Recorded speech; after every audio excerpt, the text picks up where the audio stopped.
funnel's not optional, you have one by default. It's just every single touch point that somebody has with your brand. And especially when it comes to lead gen, there's two levers to pull, right? You don't want anybody, you want the right people. So you want to optimize for those purchases. And what we try and do, and why I love it, is we want to try and empower marketing teams and CEOs to let their marketing teams fail and to learn things, and not trying to make them, one shot, one opportunity. There has been a lot of talk about AI. I'm going to go on a small rant about AI because it's what people need to hear. Today, we are thrilled to have Alicia, a dynamic force in the world of sales funnel and conversion optimization. With a career that began in the trenches of sales and cold calling, Alicia has risen to co-found Persuasion Experience, a cutting-edge traffic and conversion agency. Her expertise has driven the creation of over 450 funnels and campaigns, helping both startups and billion-dollar brands like Linktree and Kogan scale their marketing efforts. Now a freedom entrepreneur traveling the world, Alicia is here to share her insights on building innovative marketing systems and CRO. Welcome to the show, Alicia. How's it going today?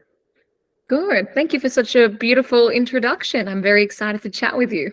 Great. I've gone through your profile, and kudos to all the great work that you have been doing. And it's good to see that we have such CRO experts, and the knowledge about CRO is now widespreading across the world as well, because I believe CRO is still in the nascent stages, but leaders like you are making sure that every business knows about CRO, and they are doing things to make the experience of the users better on the website. Exactly. A lot of people are very obsessed with ads, right? And they think more ads, let's just scale ad budgets and get more traffic. But the problem is you can't scale traffic that doesn't convert. And so I'm very excited that you guys want to talk about the post-click experience, my favorite topic. Great. Glad to have you on the podcast, and thank you so much for your time. So what do you love most working in the CRO industry, by the way? So in the CRO industry, and this is one thing with like how I consider CRO, right? CRO should be conversion rate optimization. To me, what does that mean? Well, optimization means that you're making something as good or as effective as possible. True. The problem is most people think there's ads and maybe there's CRO, but they forget the building of the initial machine. It's what we call like the lead machine, right? So what I love about CRO as a discipline is that it is constant improvements. And we do this for our clients. We're split testing headlines. We're testing new things, because what CRO is just about curiosity and learning, right?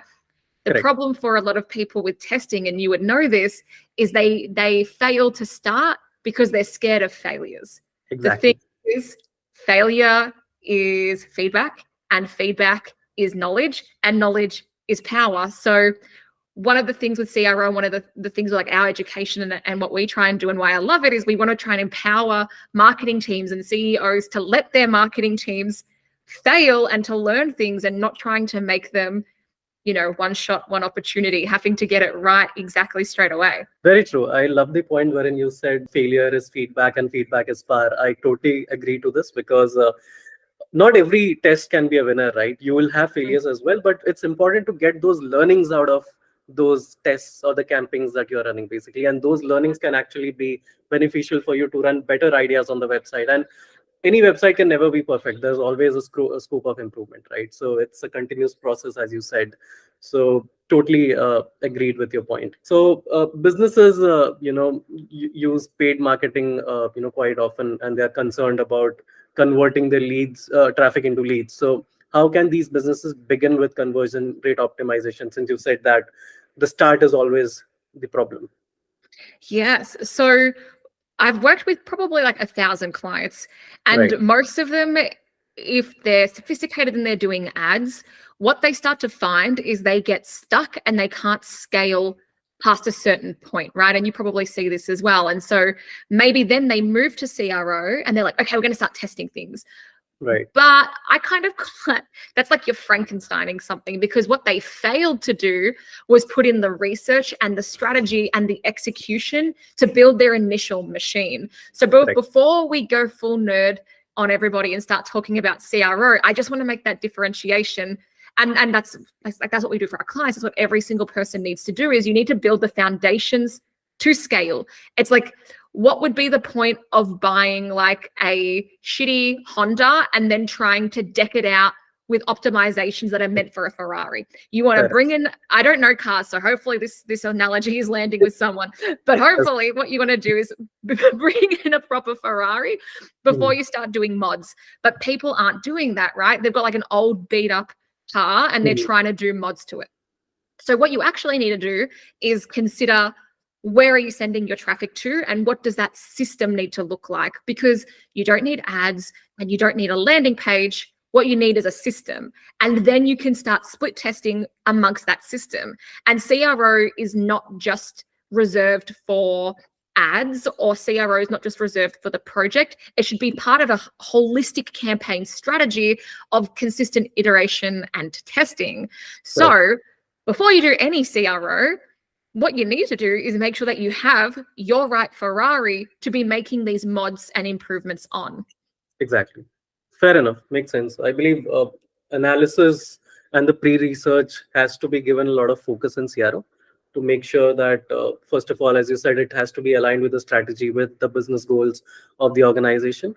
And secondly, it's very important to make sure that the ideas that you're coming up with are data driven, because you need to understand what's not working and what has to be optimized, and that only comes when you look for ideas, analyze your website, and do that mix of both quantitative and qualitative analysis that basically helps you come up with data backed ideas. So I understand what you're saying, and I believe this is something that a lot of businesses should focus into. Now, in industries with longer sales cycle, how do you adjust CRO strategies considering the extended decision making process? What steps do you take after landing page optimization?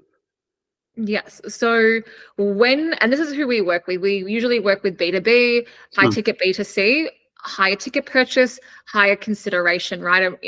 Before someone's going to purchase. And basically the first thing you need to do is map out your lead to sales time and what are the different touch points and what is someone going to have. Now, some people might call that a funnel. And here's the thing, a funnel's not optional, right? Like it's not some Russell Brunson internet marketer thing. A funnel's not optional. You have one by default. It's just every single touch point that somebody has with your brand. And the thing about these touch points is they're all potential revenue leaks. And then these little leaks, they can sink big ships if you're not optimizing those. So you have to understand those touch points.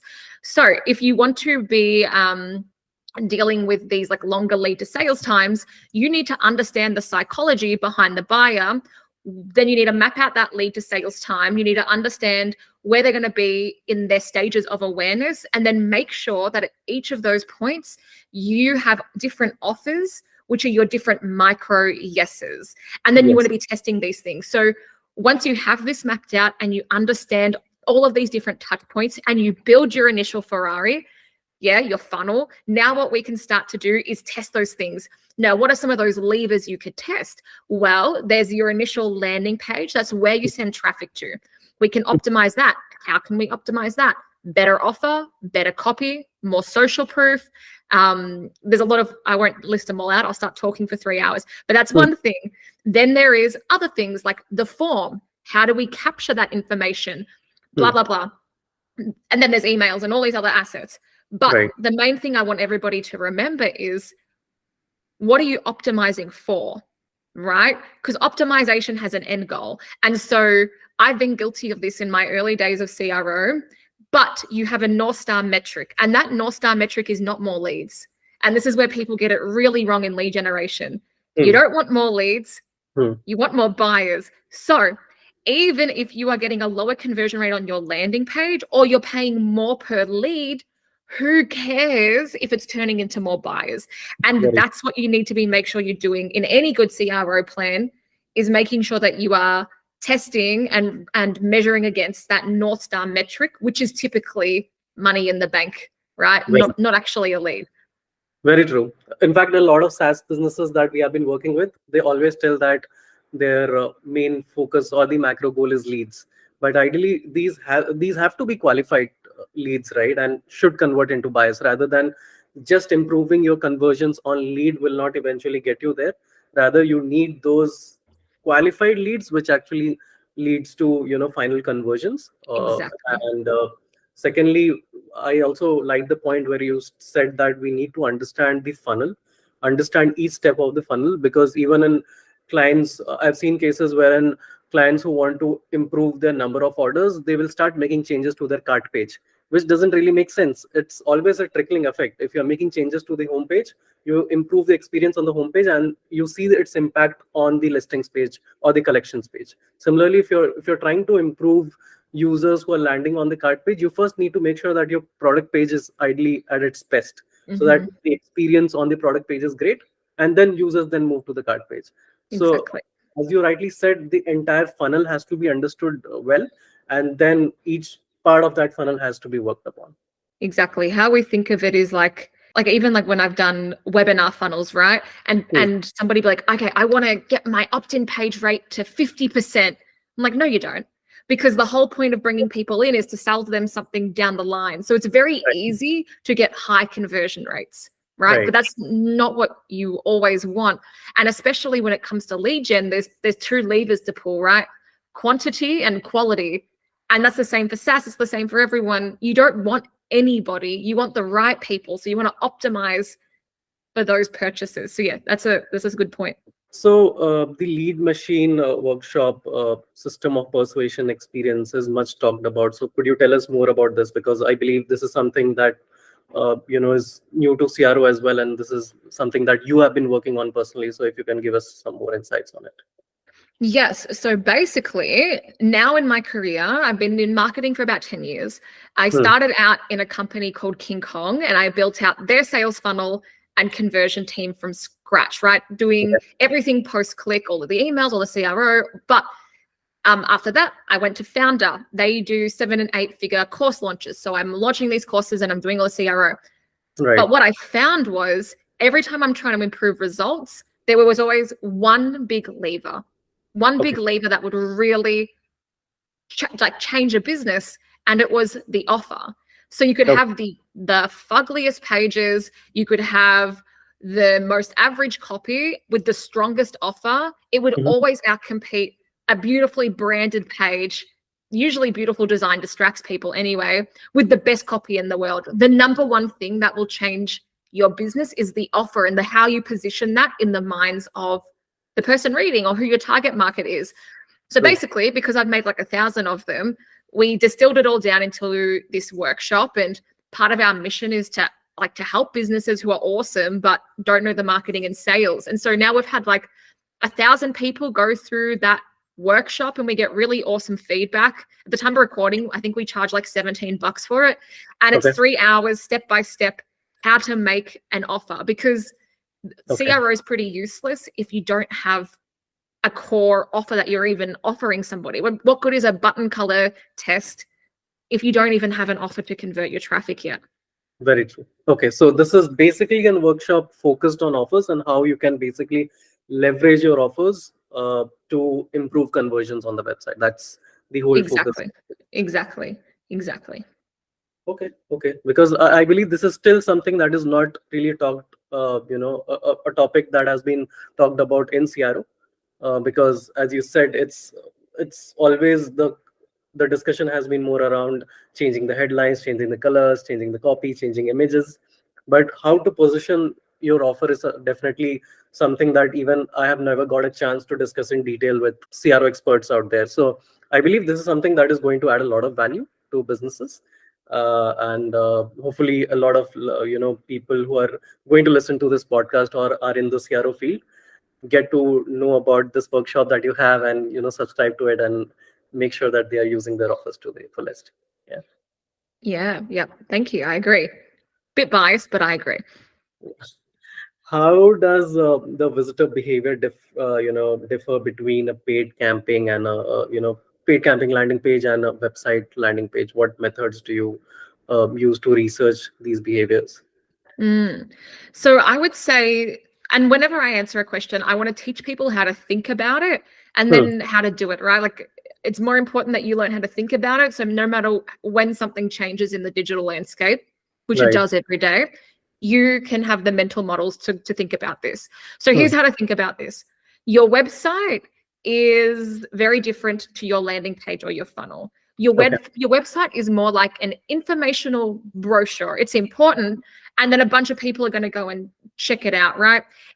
Everything in your marketing has a purpose, and your website has a purpose, but your landing page and your funnel has a very different purpose. So when we're talking about targeted paid ads, targeted traffic that you pay for, sending that to your website is like sending it to your front desk person, sending your hottest prospects to your front desk and hoping it'll close. It ain't gonna work. But sending your targeted ad traffic to a landing page, right, to your funnel, is like sending it to your most trained salesperson. Why? Because these are specific pages that are going to be curated on a journey. Now, that's not saying that somebody won't go and research you on the website. This starts to turn into what Google calls the messy middle. Yeah, they're not going to, people are insane. They're not going to do exactly step by step what you want, but they see your ad, they see your page, they might go and look at your website, and they're looking for certain things. But when we create a landing page, it's like a digital appointment setter or a digital salesperson. And that thing has one product for one audience with one call to action, and that's it. And it's very different to how I see people setting up their websites. Now, the other thing that you need to consider with traffic and ads is that different traffic has different temperatures. So your SEO has a different intent. Your Google ads has a different intent. Your Facebook ads has a different intent. And you want to match those landing pages with the conversation going on in their brain. So with your website, you're kind of trying to like create something that is going to answer like a catch-all for everybody. But when you run paid traffic, you have a really unique experience to understand exactly where that person is in the buyer's journey, and then create an experience, like a leads experience, a sales experience to convert that traffic. For example, on Google ads, you literally know what someone's searching for. So you know in their head, well, what's going to be their next micro step? What are they looking for? What's the temperature? What's the conversation? And on Facebook ads, you can kind of gauge that. But on your website, it's more of a catch-all. So in terms of like, in my opinion, and I think it's just fact, my personal fact opinion, is how does visitor behavior differ between a paid campaign landing page and a website landing page? Your website's not made for conversions. It's important, and it's part of like the fact-checking journey. But when you have paid media, you can test this, but ideally you want to be sending them to dedicated landing pages made for that. And in terms of method to research their behavior, we watch user session recordings, heat maps, scroll maps, click maps. It's like quantitative data and qualitative data, right? The quantitative data, which is the numbers, just tells you the what, but that's not the full picture. That's just like, here's what's broken or here's what's working. Cool. The qualitative data, so your customer surveys, your onboarding surveys, your user session recordings, the heat maps, click maps, that's why. And that helps you to create a story and a hypothesis around the data, so you actually know what to improve. I really love that comparison that you made with users coming from paid camping and landing page and getting directly into that expert sales guy who will basically guide you and give you that personalized suggestion, rather than going to the front desk and getting lost in the entire journey once again, right? Because there's so much that a website has got to offer in terms of different products or different offerings. It's quite evident that the user might get lost if they're coming from a paid camping, and then you're just wasting your money. Rather, you give them a personalized experience, put them right in the funnel wherein for what they're actually looking for, from where they can actually move ahead and continue that journey. So really love that point. One of the things we do as well, because people are used to using navigation and things on a website. So we've tested on our landing pages having a sticky nav still, which will anchor to certain parts of the page, kind of making it like a one-page website, right? Because people sometimes that's how they want to interact with you. So like we might have pricing or about us or FAQ or reviews, which are naturally on the landing page. We put them in the navigation and then they just anchor to certain parts of the page. So we're still controlling as much of the conversation as possible. Fair enough. Fair enough. I believe this is a good approach as well to make sure that they also I mean they get that personalized feeling on the landing page, plus also have that control to move along, different options that you put in that sticky navbar. Yeah. So, there has been a lot of talk about AI and many AI tools such as, synthetic panels and chat GPT are commonly used for, user research and copywriting. So, have you incorporated any similar tools in your work, and how has your experience been so far? Yes, I have. But also, I'm going to go on a small rant about AI because it's what people need to hear. People are Right, very obsessed about AI. Here's the thing, or like, here's the marketing equation that you need to know. right. There's psychology Hmm. plus economics times technology. If you're a good marketer, you know all of these. Psychology, why does someone buy? Who's your market? What's the words they use, the language, the offers, blah, blah, blah. The Right. economics, what are your funnel economics? What's your CPLs, your CPAs? What can you Hmm. afford to spend? What's the LTV? All of these like economic words, the maths, your marketing maths. Then Yep. that equation is times technology. Now, here's the thing. Technology is an accelerator, but 1000 times zero is still zero.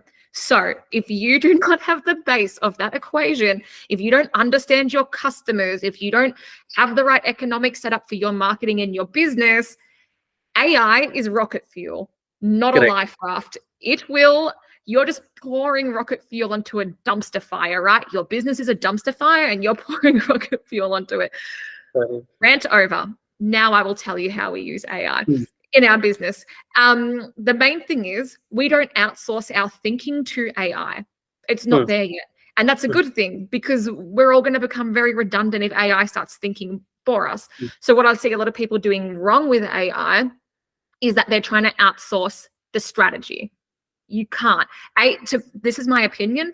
AI is like your intern or your personal assistant or something. Very eager to please, doesn't necessarily know how to do it, and Hmm. doesn't necessarily get it right all of the time. Now Right. we use AI in every part of our process, of course, because it speeds us up. Technology is an accelerator, but we have our core machine working, right? So it's okay, we can do that. And we have a bunch of different prompts for our research phase, for our copywriting phase, for Hmm. ads, all of these different things. We're integrating AI for our data. But for example, with copy, using AI with copy, if you don't know what good copy is and AI serves you up, just like if an intern gives you something and you don't know if something's good and then you run it, the problem is everybody's just becoming more noise in the industry, right? So True. actually the environment is shifting where with AI, our newest thing is how do we stay authentic? How do we sound human? How do Yes. we put content out there that doesn't sound like AI generated garbage? So yeah, I'm always very wary to talk about like tech stack and AI because there's enough cool people that talk about that. Hmm. My mission is like, hey, if I can help you to understand who your customer actually is, you're going to have a business. And if you solve their problems and you provide them value, that's much more powerful than Correct. learning AI. You need to learn that first. End Fair enough. rant. That's my AI rant. I did warn you though. No, no, I totally agree because I believe this obsession has been across industries because it's just a trend that everyone's just following, Mm-hmm. and they want to have that implemented as a part of the business strategy, but definitely it doesn't work. It might give you a direction to do certain things, but as a business owner, you know what your business is all about, what is your value proposition, what is it that your brand has to offer, and nobody can solve that better than you yourself, rather than bringing in AI, right? So I totally understand that it works like an intern, as you said. Mm-hmm. It just give you certain headlines that you can put, but it's not really helping. You can just use it as a part of your strategy, but AI will not be your strategy, right? Mm-hmm. Exactly. So, Agreed.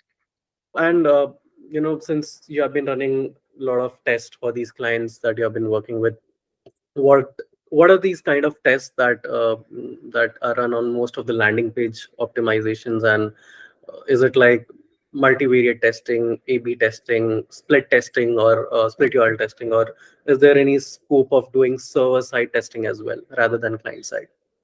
Awesome. So, at its highest level, when we're working with clients, we do mainly A/B testing. That's what we do. But Okay. that's because of the constraints of the amount of visitors. We don't do multivariate for our clients because you just need a heap of traffic, right? Yes. Predominantly A/B split tests, and that's Hmm. just the nature of lead gen and service-based campaigns. Okay. If and when I've worked on e-commerce websites, Hmm. maybe more multivariate, more things on the product pages, but it's a different environment that I'm launching the testing in, right? Correct. So for most of our clients, specifically B2B, high ticket B2C, we're talking lead gen here. Hmm. What we're doing, or when we're thinking about what kinds of tests to run, right? We want to be thinking about what's going to move the needle the most. So there's this great book, I think his Mhm. name's Chris Goward, and it's called You Should Test That. Have you read that? No, I haven't got a chance, but I'll Oh, take a note of this. you will love it. Yeah. Read it. It's really good. And he has a framework in there that helps you to come up with your tests. So starting to get more into this split testing, right? Okay. When it comes to CRO, you can run tests, but marketing is inputs and outputs. Garbage in, garbage out. So if you run a shitty test, you are going to get shitty results and a shitty Yes. outcome. We don't Yes. want that. So what is going to move the needle the most? And sometimes it's not what you want to run. Trust me, marketing is a humbling sport.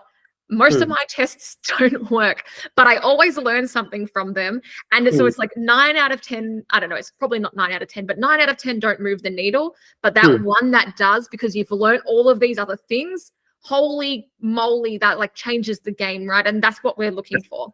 But how do you find that? So we use a framework called PI. Some people use ICE. We use PI. PI is what we do is we write down all of our ideas. So where the process is, we look at the quantitative and the qualitative data. We have to have good hypotheses, good ideas. Then we rank the ideas. And those get ranked out of 5 across 3 factors: potential, importance, and ease. Potential, how much is it going to lift the conversions? Importance, how important is it? Ease, how easy is it for the developers or the person to execute it, right? All right. Those are the 3 things. Then this takes as much subjectiveness as you can, because that is testing. Testing is not necessarily emotion. This is more of like the art and the science blend, right? Like you don't want to just be doing random stuff. Correct. And then you want to create a hierarchy based on that. Really, for us, when we're testing, what might impact some of those rankings is like the prominence on the page, right? So what I see some people do is they come up with really cool ideas, but they're down the bottom of the page, and only 25% of people get to the bottom or whatever. And it's like, well, actually, like, let's look above the fold. And usually for our campaigns, it's in the headline. Like the biggest movers and shakers for this type of campaign is in the headline. Now, when I used to work at Founder and I was running a lot more like webinar funnels or a lot more info product funnels, because that's what they were, that required probably a different like level of thinking, because that's different. When I've worked for e-commerce and done e-commerce, that requires something a little bit different as well. But it all still comes back to potential, importance, ease. What's the hierarchy and what's going to move the needle the most? Please, for the love of God, don't test button color first. It's like the most lame test you can do. I don't know why people are obsessed with it. Basically, as a default, your call to action should just follow the isolation effect, which means it's a different color to everything else on the page. Just start with that. And then like do some like cool tests that are not lazy and require this level of thinking where you analyze the data and you come up with good ideas.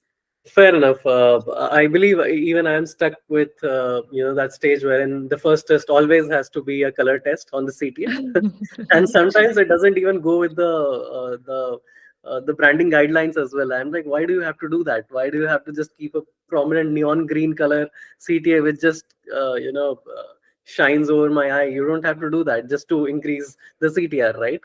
Yeah. So, and again, I understand the point wherein you said out of 10, you get 9 tests which might not do well, but you have that one test that changes everything, right? And this is where I believe is what a lot of knowledge is required, especially in terms of CRO, because I've seen at least for teams wherein they have just started CRO, they give up way too easily. They have run 2 to 3 tests, the conversion hasn't been moving, and they just feel like, okay, I'm just wasting my money, and they give up. Rather, uh, it's hard to find those teams wherein they have that consistent approach of running tests every month and not just looking at winners and losers, rather than getting learnings from each test, using that learning to come up with a new idea and trying to see how that can help you improve your conversions. So Mm-hmm. the people need to understand that there's a reason this is called experimentation. Otherwise, it would be called something else, because if you want everything to Exactly. be a winner, it would become very easy. So you need to understand this is experimentation, and there would be winners and there would be losers, and Exactly. there are different ways to test it. So I totally, understand where you're coming from, especially in terms of that CT example that you said, in terms of changing the color. I believe the feeling is mutual in that case. That's good. And hopefully everyone else listening, you'll I mean, and it's like we've all been there on our journey to learn CRO because it's like the first thing that's in every blog article. So this Right. is why you need to like it all comes back to psychology. You have to understand people, right? Because behind the numbers is a person. Oh, we've got a Correct. low conversion rate. People aren't converting. Oh, we've got a low click-through rate. People aren't clicking. Like, oh, the form, people drop off on the form. Yeah, people don't like the form. Your form sucks. So it's always psychology, and it always comes back to how can you persuade and motivate someone to take action, and then that's how your split test should be guided. Correct, correct. It's important. Psychology is important. That understanding is important. I think we as an organization also focus on that, wherein we need Mm, to understand the user psychology and then make sure the ideas that you're coming up with are aligned with the user persona of your website. And you need to understand that it's a human actually using your website, right? exactly. You have been saying that that you're a freedom entrepreneur who travels the world and builds persuasion conversion on the road. That Mm. sounds interesting. Could you just help us understand more about it? Yeah, okay. I'll give a quick origin story. So I started persuasion experience with my boyfriend or my partner about Hmm. 3 years ago. Right. Prior to that, we created something called Operation Freedom. And Okay. so we're really big into life design and living with intent. And we would go away every quarter and like go and stay in an Airbnb. And we would be like, okay, like what do we want our lives to look like? We would write it all down. And like our North Star metric was always freedom. And so Okay. we saved up like 6 months of living expenses, and we had started our side hustles. And then one day over breakfast, we were like, all right, let's quit our jobs today and we'll figure figure it out. And so long story short, with this Operation Freedom, the first part of freedom was freedom of time and place. Like we didn't have a job anymore. We could run our own business. That was the first freedom. And Right. then one day we were like, okay, the next freedom is time of place. Let's sell all our stuff Okay. and travel full time. So in April 2023, we Hmm. sold everything that we owned and we packed our Wow. life into Okay. a suitcase, and we got a one-way ticket to Bali, very cliche Okay. digital nomad vibe, went to Bali. Good. And we did that for a bit, and we did Thailand, and we did Malaysia, Kuala Lumpur, and where else? America, and all these different places. And All right. yeah, so we're about to go and move to Italy for a few months, and um, yeah, it's really helped us to build a business on our terms, right? Like we've been able to build the business to suit us, not having to cram our lives to suit this monster of a business that we created. So, freedom entrepreneur is basically a fancy word for a digital nomad who, because we build the business and we travel full time while we do it. Fair enough. I believe this helps you achieve both your personal and professional goals as well that way, right? Exactly. Because I believe it's a luxury for users or people who can actually travel and work. Because during the pandemic, we had this trend that every company was offering, work from home. But again, since things have gotten back to normal, people have been asked to come back to the office. But taking that first step of selling out everything that you own and then traveling across the globe, Sounds pretty interesting. I hope one day I'm at that point wherein I'm able to make this decision as well. But that sounds pretty interesting, wherein the core, motto that you have is freedom, and that's what you're using to build your business as well, and also, making sure that you travel. So great. You were saying that you have built a lot of funnels, 450 plus funnels. So what is the main pain point that visitors keep facing, and which most businesses don't get right, when optimization funnels? Yeah, so so this is going back to like people are behind the numbers when you're trying to come up with your CRO and your tests, right? And what are the main pain points that visitors keep facing? Basically, they have no idea what you do or how you can help them. That's like with all the clients that I work with, they really struggle to get their messaging right so that they can actually stand out from the noise and explain what they do. Yep. And people, when they're looking at your marketing assets or your funnel, they're just thinking, so what, who cares, what's in it for me? Now, that's not even getting into the UX problems that we all know most sites have, because most of the time, someone can bring me a funnel and be like, oh, this isn't working. And then I find one tech change and I'm like, well, have you considered making this button? Have you considered making the button work? That might improve conversions. But the pain points, if you think of, because even if you think of yourself when you're trying to buy something, in your brain, all you're thinking is, so what, who cares, what's in it for me? And so all you're trying to do is you're trying to give them enough information to make a decision. That's all we're trying to do. And in our marketing, we're not trying to get a big knockout punch, right? It's a micro step. Each part of our marketing is just trying to get that next little yes to keep it moving them along. Yep. So really the pain point is people are in actual pain, whether we're working with a spinal surgeon or property investment or a hair transplant doctor, people are in physical pain and the business is not doing enough to explain how they can help them, right? And that's the thing that comes back to like build your Ferrari and then start to test stuff. Test the headline, the call to action, copy before the color, test the copy on the call to action, test the offer, test what's above the fold, test being in bullets versus subhead. Don't just put things on a page to make the page look pretty. Everything on the page should earn its spot. It's all valuable real estate, every pixel. Don't just put a picture there. How does your design complement? How can you, in that book I was telling you about, he has this great graphic called a lift model. So how can you decrease anxiety? How can you increase urgency? How can you decrease distractions? How can you make a clearer value proposition? How can you add more urgency? These are the things that you need to do, because when you create marketing, you're trying to convince somebody to push them out of inertia. Like they're in a state of just being, and you're trying to, in a digital way, shake them and get them to take action. That's actually really bloody hard. So it's very hard.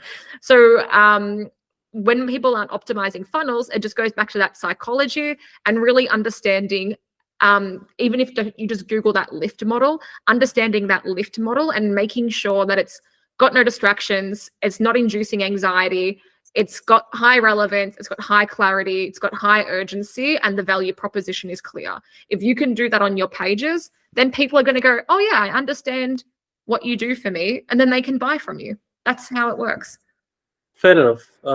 I totally understand that point that you just mentioned in terms of somebody looking for a hair transplant, and they are actually in a physical pain. They're trying to solve a personal problem. And in such cases, I've seen websites wherein you land on the website and all you see is the pricing, and they're asking you to pay, which is actually just adding on to the frustration, rather than first you tell me what is it that you're going to offer, how are you going to solve my problem.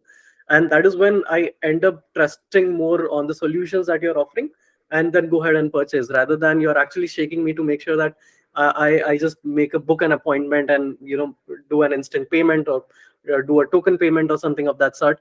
That is only increasing my anxiety, and otherwise I'm just going to leave the website in that case. So I totally understand your point of making sure you're using the right headlines, making sure also, like the point where you said it has to be more in terms of bullet points rather than paragraphs, because there have been websites wherein the product description has been so long.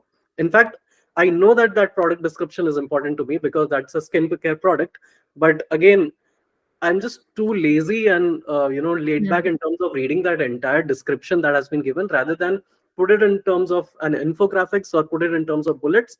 That's easy for me to consume, right? exactly. This is so true. And the problem is, as a business owner, I get this as well, or as a product manager or whatever, you get the curse of knowledge, right? Which means you know about all of the stuff that your product does.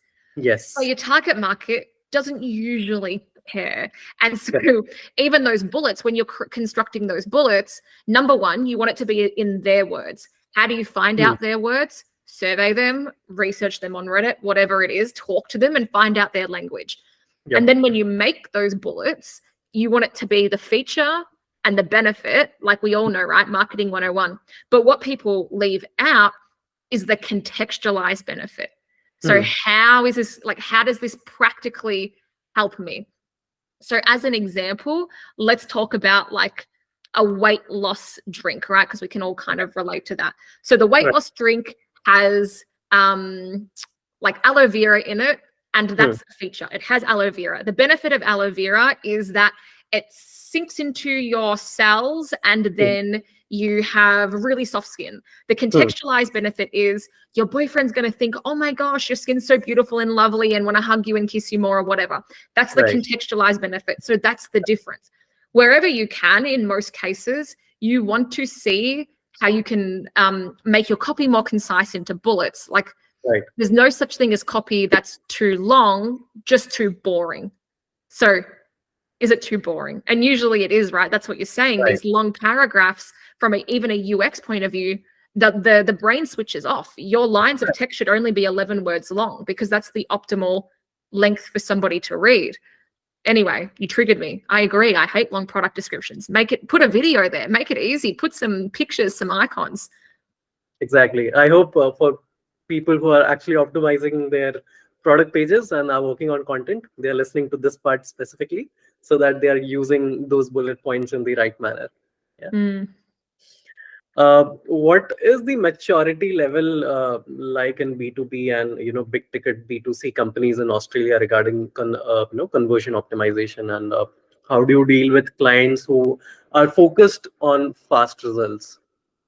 Yeah, I just don't take them on. But that's not, but I run my own business now. And that wasn't the reality when I worked in agencies for 10 years. Yeah. So, and this is the thing, right? This is where expectation management and setting is so important. But when I Correct. was a little baby digital marketer, um, even though I knew my stuff, like not relative to now, I Hmm. struggled to articulate it, or I struggled to be confident, which would make marketing managers and business owners second guess me. And that was very frustrating because I'm trying to do a good job, but you can't do that when someone's second guessing you. Now, it's just Right. like one thing about client management. So how do you deal with clients who are focused on fast results? Prevention is better than cure. So if you're a business, like for me in my marketing, I don't talk about, I'm going to get you a lot of leads and it's going to blow your grandma's brains out her ears and you're all going to be millionaires in the Bahamas. Like, I don't tell that because Right. that's poor management in the marketing. So Correct. for everyone who's listening, if most of you are CRO people, either internally or you're an agency, and if there's clients focused on fast results, you need to be setting their expectations in the onboarding phase. What does that mean? You need to be educating them. How long does it take? And then it's that classic thing, right? Set expectations low and over deliver. That's what Right. you want to do. And you want to get them on the same page and get their buy-in. That's what I believe. And I've done CRO for CEOs who are like, have these crazy ideas. And it's like, let's do this like thing. And for ages, it took me a long time to learn how to manage that. And I would just do what they told me to. But then I realized, no, listening to them is like malpractice. I'm the doctor, but I need to be able to explain why. So that pie framework that I was talking about, that lets other people have an opinion. It's like a Hmm. suggestion box. And then you can rank them and go, unfortunately, your idea didn't make it. Okay. So yeah, clients who want fast results, it's on you as the practitioner to educate them. Like, it ultimately is what it is. Like, you have to figure out how to educate them. And if they don't understand CRO, you can't talk like a CRO nerd. Sorry, but you can't talk like how me and you are talking to each other right now, right? You have to like answer what's in it for them. So it's like, hey, you know what? We're not going to nail it every single time. What we are going to do is be making 5 tests a month or whatever it is. And every single test is an opportunity for us to learn. What we're trying to do is like find that one big winner where we can knock it out of the park. And we're going to have a little series of tests that help us to get there. So honestly, it's all in how you sell your ideas and how you manage the perception of your clients. So yeah, it's just all about client management. That's what I've learned after 1,000 clients. Extreme ownership, manage the perception. No, I believe it's the same, case as well, because especially in CRO, what I've noticed is there's a lot of, education that still has to be spread across in terms of people who are even, been there in CRO for quite some time, and especially for those who are getting started. And 2 things, as you mentioned, there's expectation settings that has to be there in this case, because I've seen clients who right after the first test, they are just like, okay, my conversion rate did not improve. It's like it's difficult to have that improvement, right? And with the first test, it's more like a test cricket. It's a long innings, and it's a non-stop process, because as I said, a website can never be perfect. So we need to understand, make sure that the expectations are set right while in the onboarding phase itself. And I really like that point that you said, wherein you set the expectations low, but you over deliver, right? And that is what brings customer delight as well, because you give them a reality check, but then you're like, boom, you have got that a couple of tests that have really moved the needle, right? Which was probably not even in their expectations. So I believe this is something that CRO experts should actually look into while setting their expectations with clients. I totally agree to that. Yeah, that's it. And it will change your life. And trust me, I know it's hard. It took me many years, a lot of frustration, a lot of tears, a lot of like hands on my forehead. But eventually you realize it's on you as the practitioner to be able to explain it to a layman who doesn't understand CRO. So you have to figure out how to explain it to them, and you have to figure out how to get their stakeholder buy-in. Like, it's on you. You can't just be frustrated that they don't understand. If you want to make your life easy, take control and figure out how to explain it to them. Totally. So Alicia, we'll just move to the last part of the podcast, wherein we have a rapid fire round. So I have got a set of questions, right? So cool. So I'll just start with the first one. So if you're starting a career in CRO today, what is the one thing that you would do differently? What would be the one thing I could do differently if I was starting in? I think that every single marketer needs to get better at psychology. I think that if you study direct response, if you study persuasion, your life will be a lot easier. All of marketing centers around that, whether you like it or not. I would have spent more time, and I spent a lot, but I would have spent more time focusing on that aspect of marketing. A newsletter that every CRO professional must follow? I really enjoy the Nudge podcast. That talks about like different cognitive biases and little things like that. So I think that one, I'll leave it. Yeah, I'll say that one. The Nudge podcast, which is also a newsletter, is awesome. Okay. 3 books that you would recommend to our listeners. I guess you have already listed one. I know. Yeah, here's something I prepared earlier. You should test that, by Chris Goward. Another one would be, because everyone's I'm going to say everyone's probably like a CRO nerd like us, but because I want everybody to learn more about marketing, I would say to explore Dan Kennedy. If you understand, if you study Dan Kennedy, you'll be very, very good at what you do. And then another really good book that I've read recently in marketing. Who else's books do I like that I want everyone to read? Another great one is Todd Brown's E5 method, if nobody's read that. And these will just stimulate really good ideas for your tests. So the more marketers that you understand, the better you'll be able to do. All right. What's your go-to travel destination in Australia? I know you have been traveling a lot, but specifically in Australia. Probably my favorite place is where we have little weekend getaways, is a country town called Daylesford. That's in Victoria. So it's like somewhat easy to get to, very relaxed, has good wineries, which is very important to me. And Daylesford is very, very beautiful in Victoria, or like Torquay area, which is more beach. So that should cover two different types of people, country or beach. Totally. I think you're gonna hate this one, but one thing that AI will replace in the next 3 years. Junior positions, I think. Okay. I really feel like people, and that will be a shame. I'm really worried about it for digital marketing, because we all came up as juniors, right? At some point you start as a junior, and what I'm very worried about in digital marketing is that AI will start to replace juniors, and there'll be less footholds that we can all get, that we all had that opportunity. There's going to be less footholds for people to get their start in the industry as people try and automate and cut costs more. If not a CRO specialist, what other profession would you have chosen? Well, funny story. When I finished high school, I was actually going to become a dentist, and that's what I got like accepted for. And then I randomly ended up having a gap year, and I worked in a call center, and I was like, business, what's this? Sales, this is fun. And then I ended up going to uni the next year for marketing instead. But so I have a feeling in another universe, I'm taking your teeth out right now. That's probably what I'm doing. I'm a dentist. Okay. I believe this would be very similar in my case as well, because right now I'm a customer success manager, but I was actually preparing for medical studies in my high school. But somehow I ended up in SaaS sales, and that's from there I moved into marketing and customer success. So I believe it's kind of similar in that case. Yes, exactly. It's like you don't choose the marketing life, right? The marketing life chooses you. You kind of fall into it. Yeah. One CRO metric that you wish people should stop obsessing over? Conversion rate. On leads and on opt-ins, especially on lead magnets and webinars. North Star metric, buyers, money in the bank. That's what we're always optimizing for. Everything else can be like things that you can try and optimize, but only if it's helping that North Star metric of cash money. Fair enough. Here's the last one. A dream or a goal that you wish to achieve in the next 3 years? In the next 3 years, my big goal that I'm working towards is just full financial independence. That's my last level of freedom that I'm working towards at the moment. Great. So I think that was it, Alicia. We are right on time. It's just 1 minute left.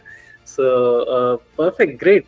Thank you so much for joining in today. It was really a pleasure hosting you. And, I look forward to hosting you once again. Love the conversation today.